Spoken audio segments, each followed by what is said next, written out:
Well, good day and welcome to episode 4 of the ATA's podcast, Feather, Prime, and Talk. And with us today, as usual, myself, I'm Denis Cloutier, Executive Director of the ATA. We have Ferd Klassen, Vice President and owner of Niverville Auto Body. And we have Norm Bruneau, our President and owner of St. Claude Auto Body. So today, we're going to be talking about Betterment and a lively discussion on Betterment. Norm's feeling a little testy this morning. He's got some opinions on that. We're going to talk about Betterment on rusted box sides, aftermarket parts, radiators, tires. And of course, the one that everybody's talking about is the delays on approvals, whether that's supplements or subjective decisions or your final repair authorization. Everybody's dealing with delays. We've got some feedback on that from MPI and some information we'll pass on to you. We know it's affecting you. It's affecting your closings. It's affecting your RPS scores. And we're just going to continue working on that. We got some more information on that. So let's get into it. And why don't we start with the Betterment and pricing? I know there's been some recent communication from MPI on this topic. And Ferd, maybe I can get you to lead that off on the changes. Yeah, absolutely. So shops have been reaching out to us and, over the past while, and there's been lots of communication, lots of miscommunication about betterments and how it's applied and where it's applied and price matching against it. So, thanks to some rural shops in Manitoba and some other shops in Winnipeg that have reached out and asked some serious questions, we brought it back to our parts autonomy meetings with MPI, and we had some discussions. And as you'll see in your estimating standards, that they've got a new version of the Betterment estimate standard currently in draft. So they've made some headways, some really positive changes, some clarifications there regarding Betterments. So Betterments is always a bit of a sore topic from what I gather, even from my own experience. It's easy when it's easy math. The tire Betterment chart is simple. You've got a tire that is bought new at 10-30 seconds, and you're measuring it for a customer or for MPI to apply Betterment, and you measure it at 7-30 seconds. It's pretty easy. Follow the chart. It's a percentage. You can't argue that one very much. I mean, the customer has used 2-30 seconds of that tire tread, so a Betterment applies there. MPI has a chart where mileage applies to other components, so mechanical components, electronics, things like that. So, it's easy to follow charts like that, or apply Betterments when there's a written rule that you can follow the math on. The metrics are simple. Even though there is some judgment items. I mean, correct me if I'm wrong, but I mean, when's the last time you've seen an aluminum rad fail? It's not like the copper rads that we used to have that leaked all the time, or Betterment for sure. I mean, the condition of the rad at 100,000 kilometers was probably completely different than cars today. With an aluminum rad at 100,000 kilometers, they're still brand new. Should Betterment technically apply, and should it apply as severe as it does apply now? That's a question and conversation that we're going to continue having with MPI. Yeah, I would agree. Sorry, go ahead, Norm. I was just going to say, I agree. I'm reading through this as you're talking, Ferd, and some of these things, like you said in the past, when things were built differently, maybe there was a concern. But I mean, are we changing a radiator in the lifetime of the vehicle anymore? And I'm asking that as a serious question. I'm not trying to be. It just some of these items. I mean, they're not. The typical person owning a vehicle, driving it, a couple 100,000 kilometers, are they really going to be replacing the radiator? I don't know. Yeah.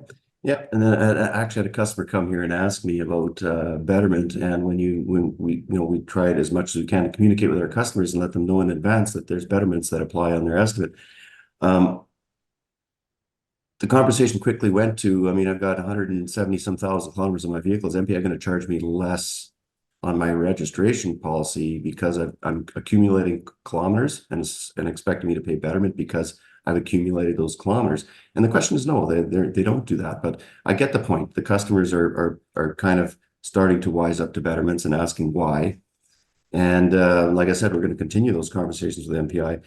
The big problem is, in my opinion, is panels that are corroded and rusted. I mean, we're being held accountable to Betterments, the Betterment policy, but the formulas are something that are subjective. So if you've got a quarter panel, like everybody in southern Manitoba drives a rusted pickup truck, it seems, and the popular formula that we're seeing coming across is 50%, but is it actually 50% of that panel that is damaged or affected by the rust? You know, so we need to kind of look at that a little bit differently. And is it actually 20%? Is it 30%? Is it 25%? You know, we need to look at that. I mean, betterment on rusted panels, I get it. There should be something there for that. But shops are finding, and that's the reason why we brought this conversation back, is shops are finding that they were price matching new panels to these panels that were affected by the rust, price matching it to recycled parts that they found is the minute they were installing the new panel, MPI, some estimators were coming back and saying, well, you installed a new panel, now the betterment should reapply. So that's why we went in, just to clarify that rule. It turns out the shops were not doing anything incorrectly. It was just a communication breakdown or communication error somewhere in MPI's path that they have now gone and rectified. So they've changed the estimating policy or the estimating standard now to reflect that situation, and they've actually spoken to it where you can price match to recycled panels at any time. The price of the new OEM panel, the example that they give is $1,000, and they put a betterment in there of whatever the percentage is, at 10%, 20%. So if it's 20%, you can charge MPI $800 for whichever panel you put onto that vehicle. So in the explanation line, you're supposed to write max spend to MPI $800. Go ahead and do what you want to do. Write your explanation in there, price match aftermarket, price match to OEM, whatever, and you should never see another issue again. So that's the purpose of our parts autonomy program, or sorry, and our parts and accreditation sorry. Hope we can edit this out. Yeah. Use your words, Technical. Ferd. That's the reason why we have these meetings with MPI, to discuss these issues as they come up, and they've come to bat for us. And you know, there's still some concerns over some of these estimating standards that, you know, will require further conversation. So Yeah, for sure. And just one quick question. So I'm looking through the examples right now, Ferd. So they one example, number one, deals with price match, then recycled parts, then line discounts, and then unpublished OEM prices. But where do we end up on an aftermarket part? And so the reason I ask is, okay, so let's use example 3, line discount. So you got $1,000 OEM part with 20% betterment. So the max price to MPI is $800. What if that aftermarket part is worth $795?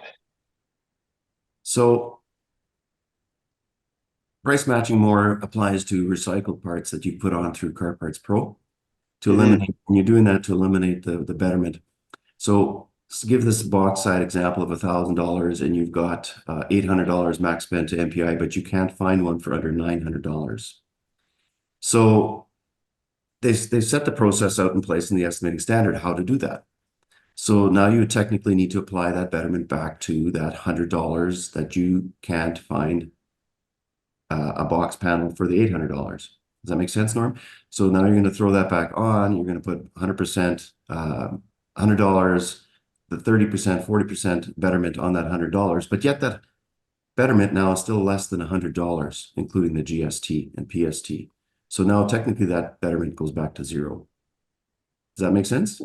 It makes sense, but what I'm asking is if and maybe I said it wrong, the aftermarket part is worth less than the OEM part with the betterment applied to it. You know, because they seem to be talking about OEM price as kind of that upper threshold, the max spend, right? So if we're coming below the max spend, which is OEM less the betterment, and if that amount is more than what the aftermarket part is worth, then technically we wouldn't pay betterment, right? Correct, but a new aftermarket part is still considered a new part. Let me take that away, and I'm going to get some clarification on that, but that's the way it's been explained to me. Okay. I would think they still a new part, so betterment would still technically apply to it. So yeah, that's the one example that's missing out here where things can get a little complicated. But I mean, then we get into the whole conversation about what is pre-accident condition. Was there an aftermarket part on it before the accident? I mean, I think there's some great improvements here. There's no question about it, but we still have the rust thing. To your point, insurance doesn't go down when your vehicle gets rusty, right? We have returning it to pre-accident condition. We still have situations where someone is not at fault, they get hit, and now they're paying depreciation or betterment, right, on something that they didn't cause at all, right? So now I'm paying depreciation on my ball joints. I maintain my vehicle regularly. I had plans to change those parts. Now someone T-boned me and I'm forced to change those parts and I get to pay at that time. I get that I'm getting a benefit, but I think there's still some room left for improvement on this topic. I don't know. Maybe it's maybe I'm just grumpy today. I don't know. Yeah, maybe you are. I don't know. Personally, I would suggest myself that I'm going to do that after we finished here today. But I'm going to pull out the Webster's dictionary and I'm going to see what the definition of betterment is and compare it to the definition of depreciation, because there's two Yeah, different things in my opinion. yeah, Betterment is somebody's getting something better than what they had before, and a fee applies to that. yeah, Depreciation is something that has worn its lifespan away. It's depreciated in value, right? So, I mean, a used tire is definitely worth less money than a new tire. hmm So there is something to be said about that, and there for sure is something that needs to be looked at further.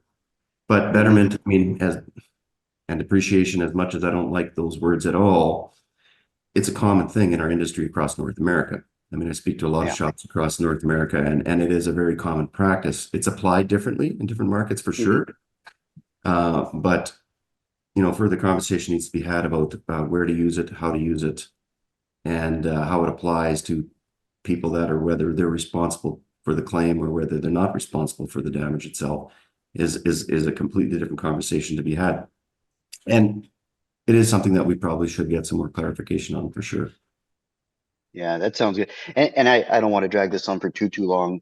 Uh, but one of the other things too is where are we at with pre-existing damage being treated as betterment, right? So you've got some damage on the right side of the bumper, pre-existing, and then you've got damage on the other side of the bumper, and there's been betterment applied to parts. There's been some of that stuff. So any clarification on that, Ferd? We haven't spoken about that in depth that I know of for sure, but I mean, there is the other word called allowance that they're using. And Yeah. they're giving you allowances for paint damage on a component that's being painted. I mean, that, you can understand that. I mean, there's damage on people's vehicles that has happened prior to the loss. And Mhm. who's responsible to pay for that, right? So Well, that's exactly it. We had a situation with a bauxite, like you brought up before, where uh, the paint had been had there was an allowance for painting for spotting in the repair at the back of the bauxite, which is, first of all, there's not going to be a paint manufacturer out there that's going to warranty that, and second of all, like what, that's not a position I want to be in as a repair facility here.